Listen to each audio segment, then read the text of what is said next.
Mesdames et messieurs, bienvenue sur notre message du jour. Eh bien, ce sera un nouveau titre que nous allons développer. Le titre sera intitulé « Le mystère qui se cache derrière voir Dieu », c'est-à-dire comment voir ou entendre Dieu.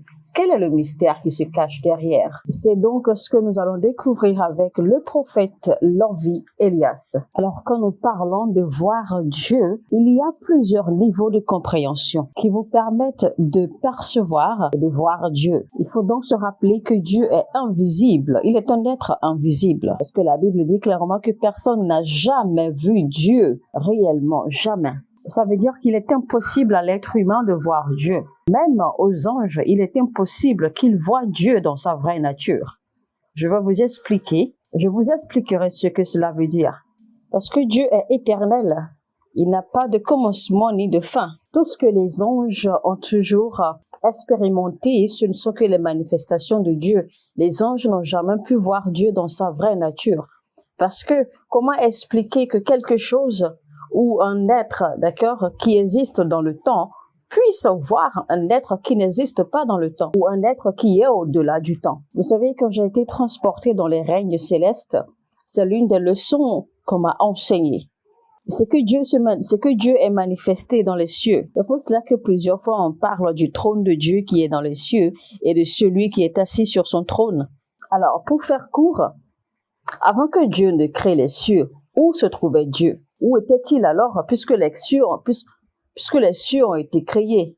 Alors, où était Dieu? Alors, le mot éternel ici signifie que ça n'a pas de limite, ça n'a pas de début, ça n'a pas de fin. Donc, c'est au-delà de toute compréhension, parce que nous sommes des créatures dans le temps. Nous sommes des créatures qui existent dans le temps. De toutes les façons, Dieu, dans ses désirs, dans son amour, dans sa compassion, dans sa miséricorde, Dieu a rendu les choses ainsi afin que sa créature ou ses créatures, ou alors encore, en d'autres termes, ses créations puissent avoir l'occasion ou l'opportunité, d'accord, de le rencontrer, de le voir, de voir ses manifestations. Donc, Dieu se fait connaître, Dieu se fait voir.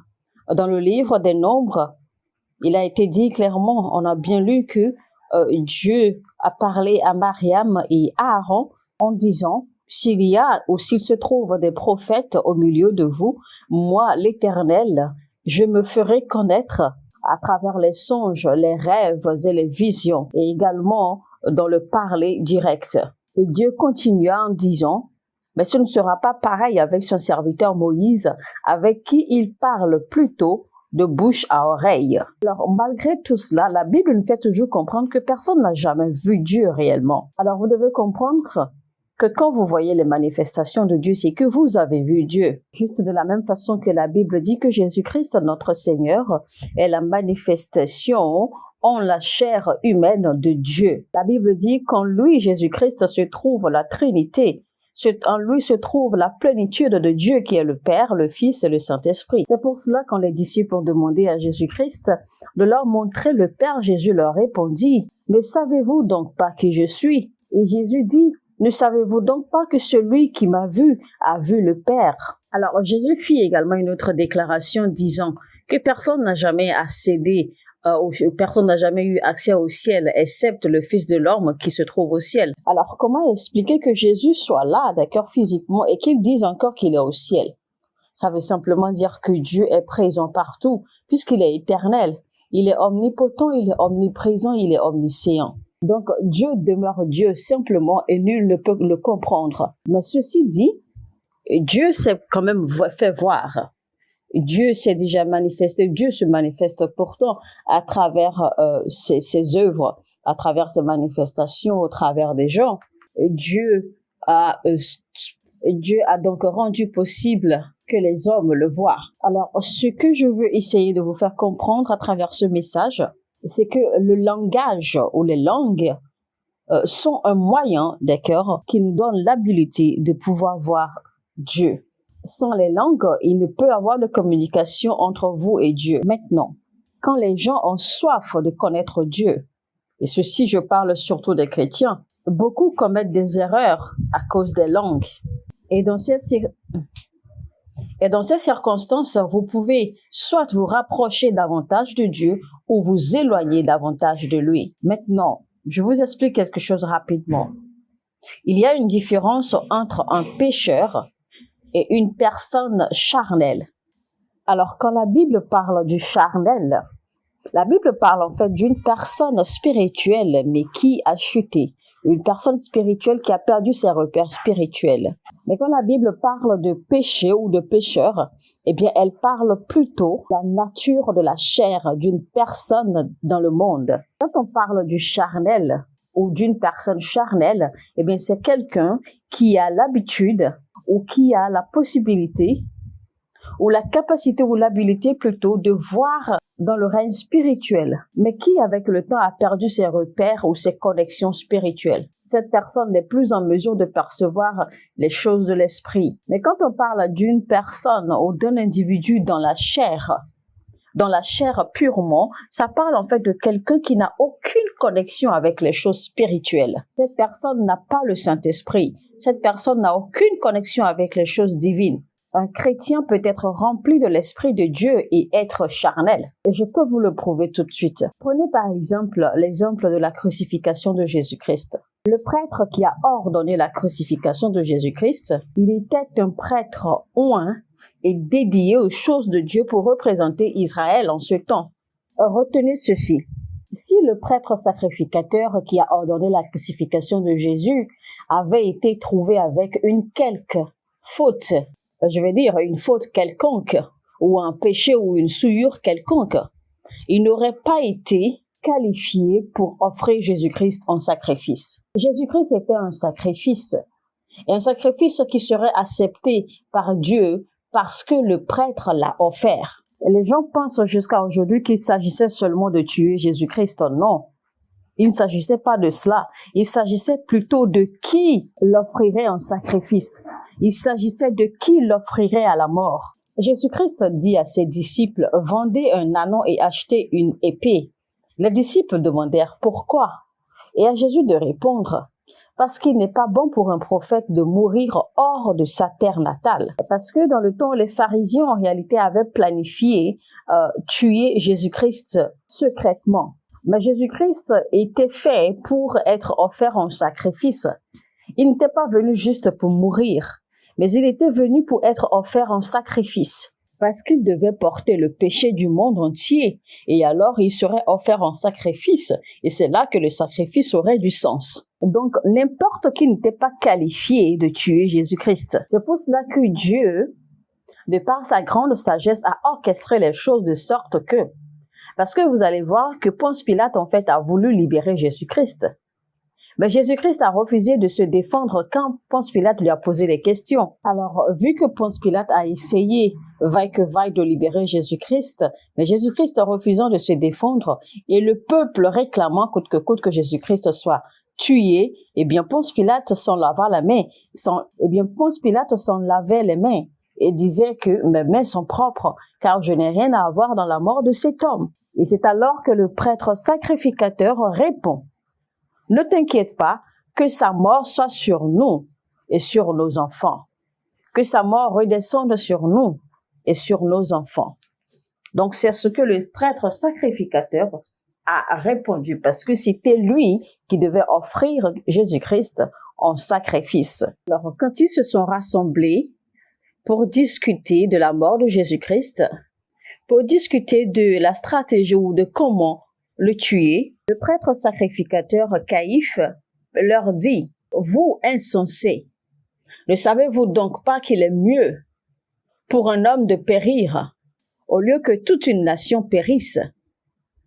C'est-à-dire, en d'autres mots, il vaut mieux qu'un homme périsse que toute une nation périsse. » Et donc, la Bible dit qu'il a prophétisé ainsi de son office ou de sa nature de souverain sacrificateur. Et nous savons que les prophéties sont le témoignage de Jésus-Christ.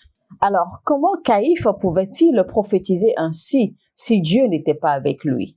Alors, quand nous revenons par exemple aux Galates, l'apôtre Paul était en colère contre les Galates, contre les chrétiens de la Galate, parce qu'il a dit « Ô vous insensés Galates, Ils étaient en colère contre eux parce qu'ils avaient bien commencé dans l'esprit, mais ils ont commencé à faiblir et sont devenus charnels. C'était des hommes et des femmes qui étaient remplis de l'esprit et qui faisaient les œuvres de l'esprit, mais qui soudainement sont devenus charnels parce qu'ils ont commencé à suivre les lois ou le système des hommes ou du monde. Les chrétiens commettent beaucoup d'erreurs. Les chrétiens commettent certaines erreurs par rapport à leur perception de Dieu, des erreurs qui sont très dangereuses. La perception qu'un chrétien ou l'opinion qu'un chrétien a de Dieu est largement différente de l'opinion qu'un satanique qui devient chrétien a de Dieu. La perception que les chrétiens ont de Dieu n'est pas à travers les fenêtres des yeux du monde, parce que le monde ne connaît pas Dieu. Maintenant, en tant que chrétien, il faut connaître la réalité ou la vérité que le diable est de nature duplicateur. Le diable aime copier. Le diable aime refaire. Et le diable est surtout destructeur. Vous savez, je vois malheureusement certains hommes de Dieu faire certaines choses et ça me fait de la peine. Alors, je vais utiliser un exemple pour vous faire une révélation. Je prends par exemple le baptême. Savez-vous exactement quand le baptême de l'eau a commencé? Ça n'a pas commencé avec les Juifs. La cérémonie de purification par l'eau n'a pas commencé avec les Juifs. La première fois, en fait, qu'on a vu que le baptême par l'eau a été formel et légalisé, eh bien, ça, c'était avec Moïse, quand Moïse devait consacrer le prêtre. La première chose que Dieu avait demandé à Moïse de faire, c'était d'utiliser le sang d'un agneau, de mettre sur les bouts des oreilles des prêtres, sur leurs mains, sur leurs pieds, et ensuite de les consacrer, de les purifier avec l'huile, et également de les purifier avec l'eau. Mais si l'on prend la purification par l'eau, si vous regardez bien toutes les cultures du monde, vous verrez que toutes les cultures du monde ont en commun cette cérémonie de purification par l'eau.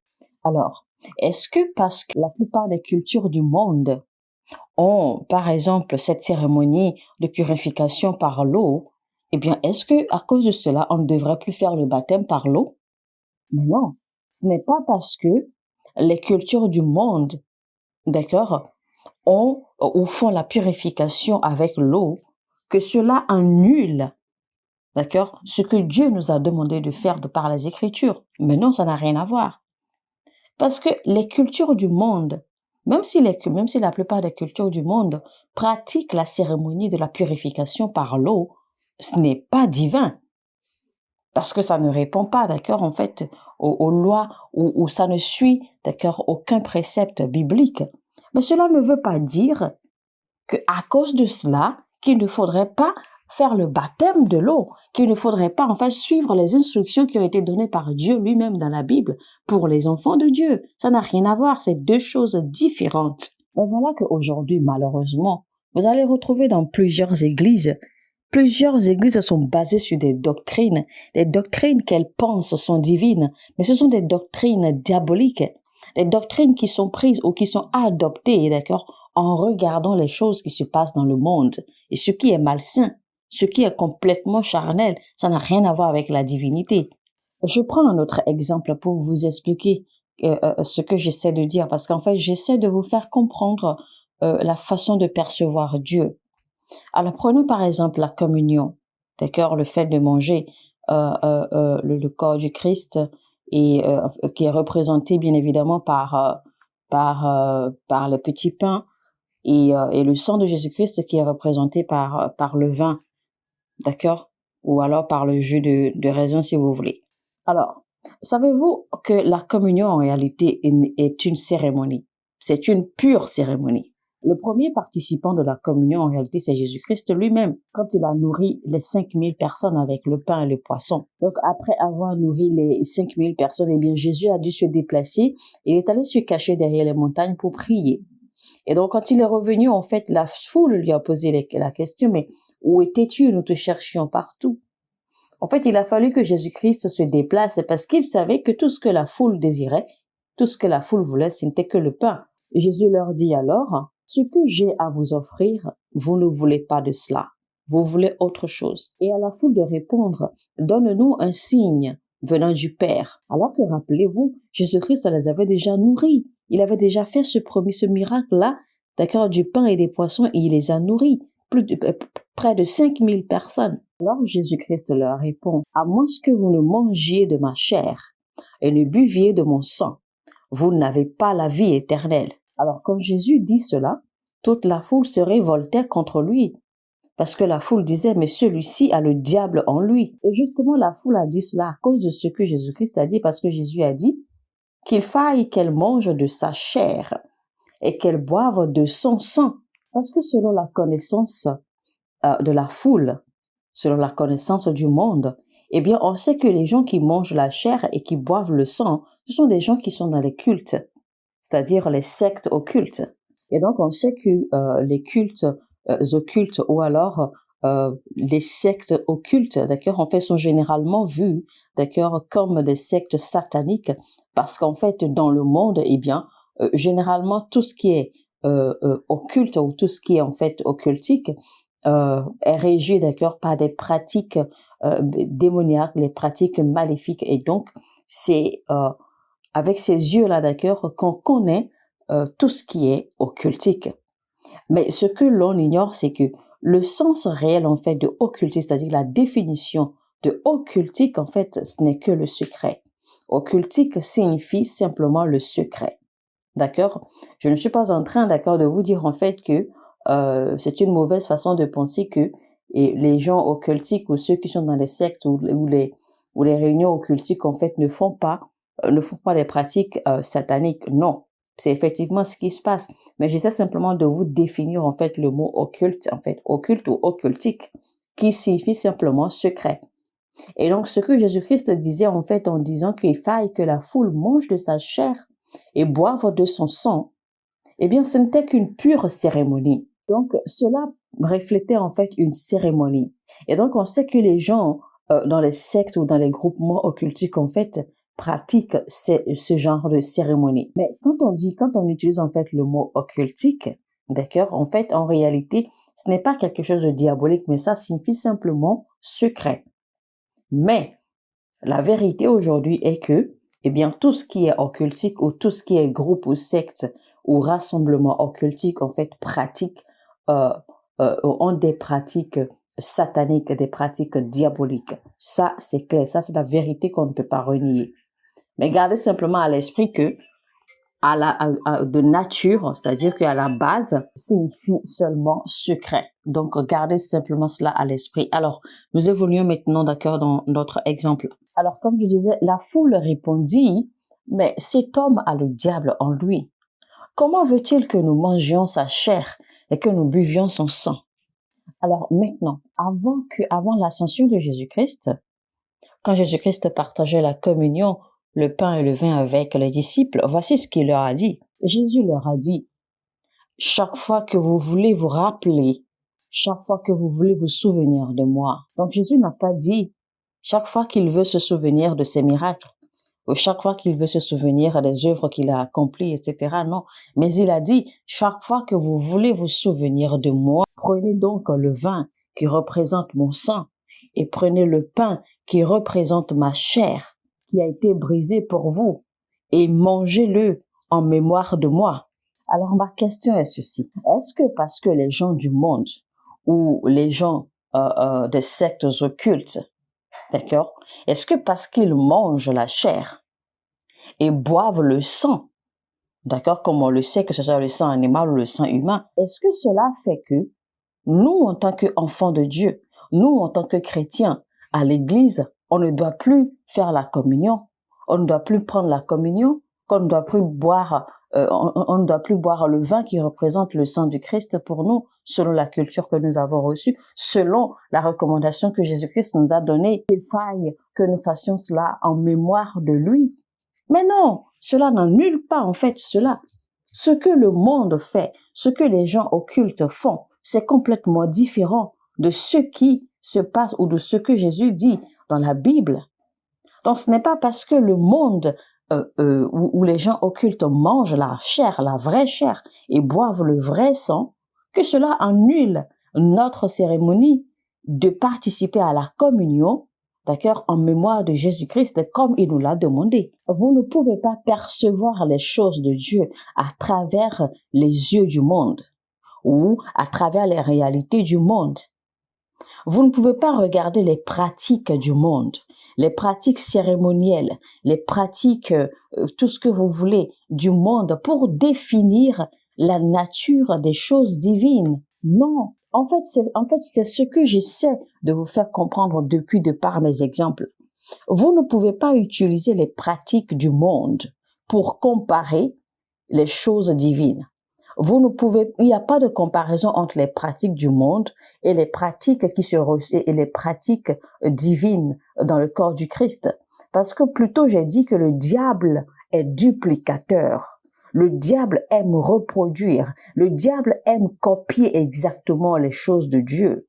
Mais il le fait dans le but de détruire, de corrompre, de salir. Donc, les pratiques dans la Bible, les pratiques et les cérémonies recommandées par les Écritures bibliques pour faire certaines choses, pour accomplir certains actes, les pratiques et les cérémonies recommandées par Jésus-Christ lui-même pour accomplir certaines choses n'ont absolument rien à voir avec les pratiques du monde. On peut peut-être appeler ça pure coïncidence ou, comme j'ai dit, duplicat du diable, d'accord, dans la vie des gens, dans le monde, pour simplement copier les pratiques divines. Donc, vous ne pouvez pas utiliser les réalités ou les manifestations ou les actes ou les cérémonies du monde, d'accord, pour définir les manifestations de Dieu ou pour définir la façon de voir les choses divines ou encore mieux, la façon de percevoir Dieu. Ce n'est pas possible. C'est pour cela que je dis que vous ne pouvez pas voir Dieu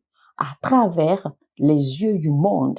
Vous ne pouvez pas définir la nature de Dieu à travers les yeux du monde. C'est complètement impossible. Donc, vous ne pouvez pas définir ce qui est divin, d'accord, en utilisant ce qui est de la chair dans le monde. Ce n'est pas possible.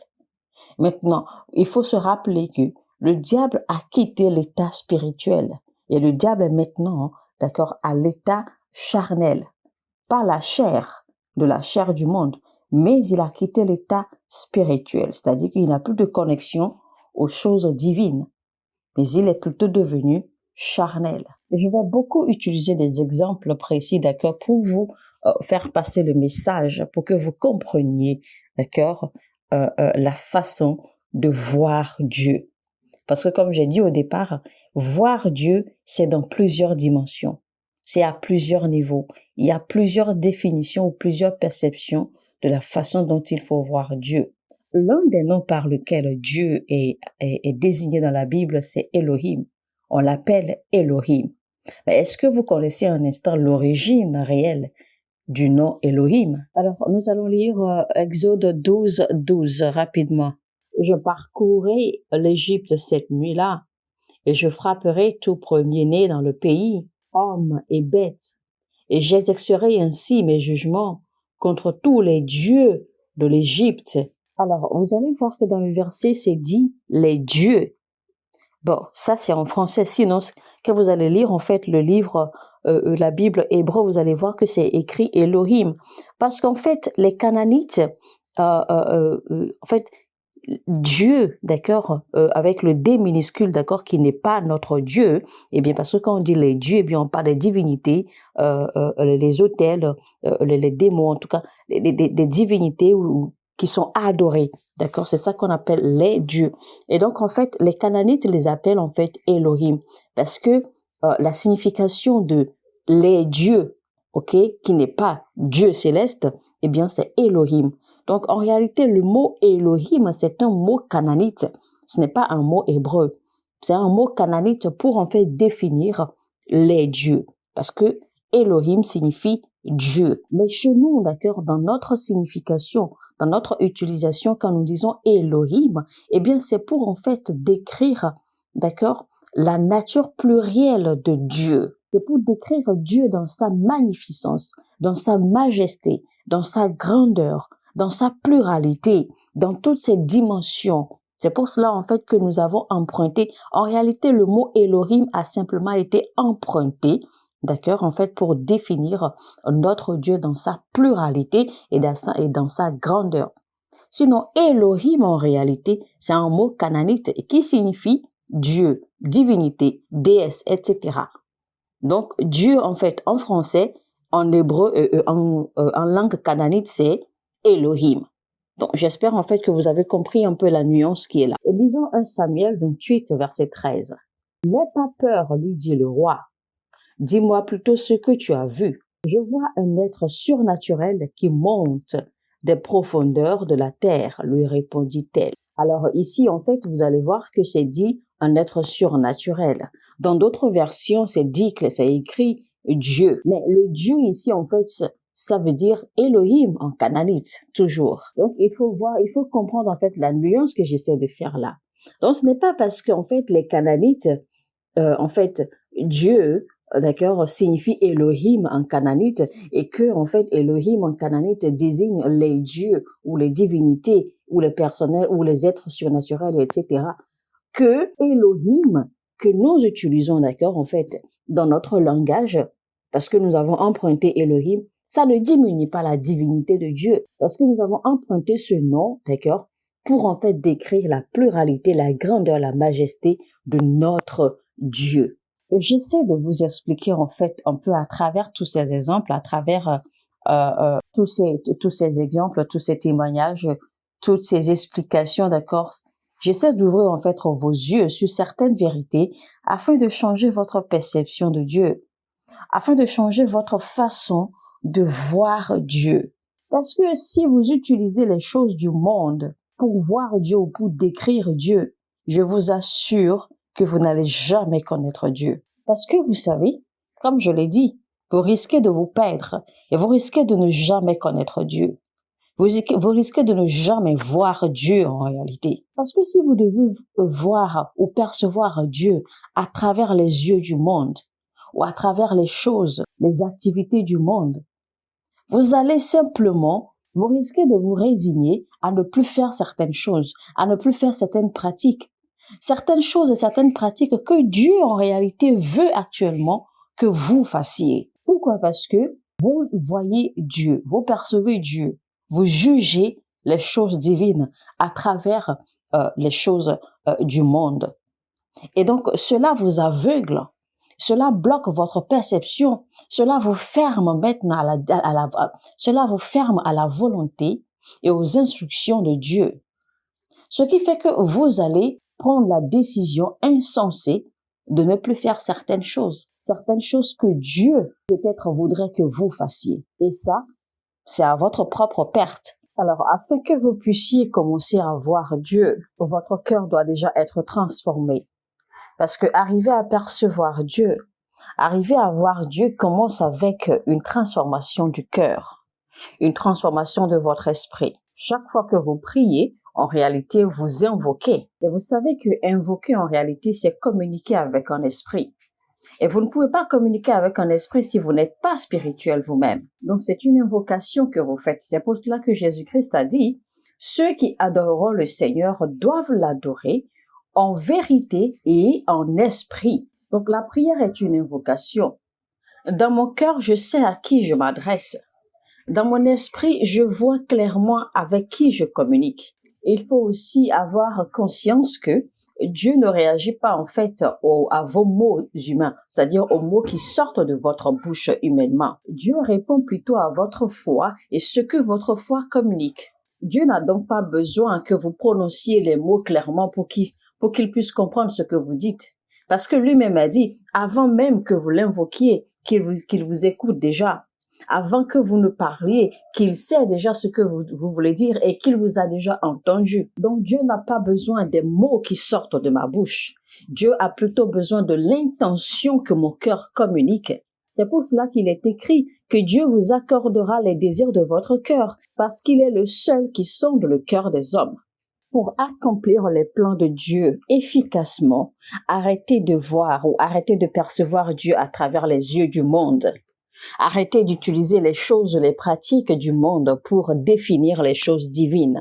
Commencez plutôt, d'accord, à apprendre à voir Dieu à travers la compréhension, à travers l'illumination de la parole de Dieu. Si vous ne comprenez pas, priez et le Saint-Esprit vous aidera. Si la Bible en parle, c'est que c'est vrai. N'utilisez pas les interprétations humaines pour définir ou pour expliquer la Bible. Enfants de Dieu, il est important que vous compreniez ceci. Désirez de grandir en Dieu. Désirer de connaître davantage Dieu a des obligations. Ça implique de s'adapter au vocabulaire divin. Ou alors cela implique d'utiliser le vocabulaire ou les vocabulaires divins pour pouvoir en fait définir ce que les écritures bibliques disent. C'est-à-dire, il faut adopter ou alors il faut s'adapter à la façon divine ou à la façon céleste de voir et de comprendre les choses. Apprenez donc à travailler sur cela. Si nous devons utiliser ou si nous devons prendre toutes les réalités, les vérités, les pratiques qui sont recommandées par la Bible et que le diable a recopiées, que le diable a dupliquées et qui sont appliquées dans le monde, si on doit d'accord regarder ou considérer le fait que Satan ait dupliqué ces choses et que ces choses soient appliquées dans le monde, si on doit considérer cela pour déterminer les choses que nous devons faire ou ne pas faire en tant que chrétiens, les choses que nous devons faire ou ne pas faire dans nos églises, eh bien, nous n'avons absolument rien à faire devant Dieu. Quand vous allez rencontrer les charlatans ou les féticheurs, ou les traditionalistes, etc., ils réclament des sacrifices. Quand vous allez voir les faux prophètes ou les faux prêtres, je sais pas trop, ils réclament des sacrifices. Et dans la maison de Dieu, dans le temple de Dieu, Dieu réclame des sacrifices également. Alors, est-ce que parce que les féticheurs ou les satanistes, etc., réclament des sacrifices, est-ce que à cause de cela, vous ne devriez plus alors faire des sacrifices dans la maison de Dieu? Vous ne devriez plus alors honorer les sacrifices que Dieu demande? Ce n'est pas parce que le diable réclame des sacrifices que cela annule systématiquement les sacrifices qui sont recommandés par la parole, par Dieu lui-même dans sa parole. Lisons 1 Corinthiens chapitre 2 verset 6. Cependant, nous aussi, nous enseignons une sagesse aux chrétiens spirituellement adultes. Il ne s'agit pas, bien entendu, de ce qu'on appelle sagesse dans ce monde, ni de la sagesse des grands de ce monde qui sont destinés à disparaître. Non, nous exposons la sagesse de Dieu, secrète jusqu'à présent, et qui demeure cachée au monde. Dieu l'avait préparée avant le commencement du monde, en vue de notre gloire. Vous voyez donc qu'il est dit clairement dans l'Écriture que la sagesse de Dieu, c'est la meilleure, c'est la plus haute et c'est la plus grande. Et la sagesse de Dieu, en fait, sera glorifiée enfin. Et la sagesse de Dieu ne signifie pas la sagesse des grands, ni la sagesse du monde, ni la sagesse de ceux qui ont réussi dans le monde. Parce que c'est cette sagesse-là que Dieu nous a préparée pour nous, ses enfants, depuis le commencement des temps, depuis la création du monde. Parce qu'à la fin de cette sagesse-là, il y a une gloire qui nous est réservée. Dieu cherche à vous glorifier afin que le monde puisse le voir à travers vous. Comprenez donc que de la même façon qu'il y a la sagesse de Dieu, il y a également ce qu'on appelle le langage de Dieu. Mais il y a également la sagesse démoniaque. Il y a également ce qu'on appelle le langage démoniaque. Et ce ne sont pas les choses démoniaques ou les pratiques démoniaques qui nous servent de base ou de standard pour définir ce qui est divin et ce qui n'est pas divin. Notre base, ce sont les écritures bibliques. Notre base pour qualifier ou définir ce qui est de Dieu et ce qui n'est pas de Dieu, ce sont les écritures bibliques. Vous ne pouvez jamais définir ce qui vient de Dieu ou ce qui n'est pas de Dieu en utilisant les exemples du monde ou en utilisant les pratiques et les réalités, les choses que vous voyez physiquement du monde. Ça ne se fait pas, c'est même pas possible parce que le diable est duplicateur et le diable a dupliqué pratiquement toutes les façons, toutes les cérémonies, toutes les manières de faire de Dieu. Et vous voyez ces reproductions dans le monde et cela confond le monde aujourd'hui malheureusement. Mais nous, notre base, la seule base pour définir ce qui vient de Dieu et ce qui ne vient pas de Dieu, c'est la parole de Dieu. Si vous voulez voir Dieu, enlevez vos yeux du monde. Enlevez vos yeux et votre esprit et vos pensées des choses et des cérémonies et des manifestations du monde. Tournez-vous plutôt vers sa parole et la prière et non vos émotions. Quand un homme fait confiance à sa sagesse et à sa connaissance, il se détruira tout seul. il court à sa perte. Notre seul pilier, c'est la sagesse de Dieu. La Bible dit que le cœur de l'homme est rempli de déception. Et qui peut jamais connaître la profondeur du cœur d'un homme et qui peut jamais faire confiance au cœur d'un homme? C'est pour cela que Dieu sonde le cœur des hommes, parce que Dieu sait très bien combien le cœur des hommes est déceptif. Et il faut savoir que vous pouvez vous décevoir vous-même par vos propres pensées, par votre propre cœur. Et vous ne le saurez même pas. Alors ma prière est que Dieu vous donne la compréhension qu'il faut, alors que le Seigneur vous bénisse, que le Seigneur vous garde, qu'il fasse briller sa face sur vous et que le Seigneur Jésus soit glorifié dans vos vies. Amen. Alléluia. Mesdames et messieurs, eh bien, c'est la fin de notre message avec le prophète Lovie. Le titre de notre message, c'était donc le mystère ou les mystères qui sont cachés derrière la perception de Dieu. C'est-à-dire que comment voir Dieu? Quel est le mystère qui est caché derrière? Sur ce, je vous dis que Dieu vous bénisse. J'espère que ce message vous aura béni. J'espère que ce message vous aura édifié. Et si c'est le cas, surtout n'oubliez pas, aimez ce message, likez, cliquez sur le pouce levé vers le haut pour montrer que vous avez vraiment apprécié ce message. Et surtout, copiez le lien et partagez au maximum.